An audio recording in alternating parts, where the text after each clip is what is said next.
Alors, une question que j'ai entendu ce matin débattre, c'est la question de l'Europe et de l'Europe des nations.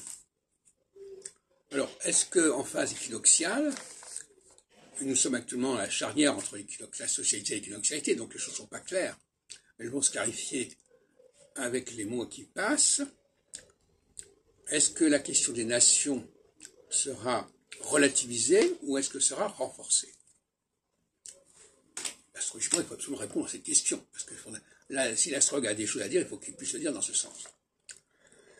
Et, d'une certaine façon, le nationalisme n'est pas favorisé par l'équinoxialité. C'est pour ça d'ailleurs que la question du siège de la France à l'ONU, au Conseil de sécurité, se pose. Parce que ça fait sens au niveau de la nation, ça n'a pas tellement sens au niveau de l'Union européenne. Donc, en phase équinoxiale, ce qui intéresse, c'est la réalité, les rapports de force, la réelle politique, et non pas le romantisme national et souverainiste. Alors, d'où d'ailleurs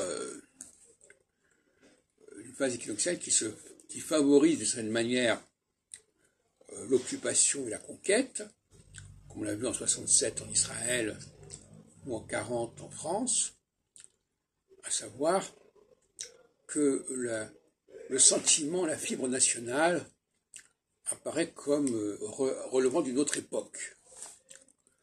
Et donc ça favorise l'Union européenne est née aussi en phase équinoxiale quelque part. Les années 50, 53, 54. Donc, la logique unionienne, la logique impériale, la logique coloniale est favorisée par l'équinoxialité. La solsticialité, en revanche, c'est un peu le repli identitaire à la façon du Rassemblement national, mais aussi à la façon d'un certain gaullisme des années 58-60,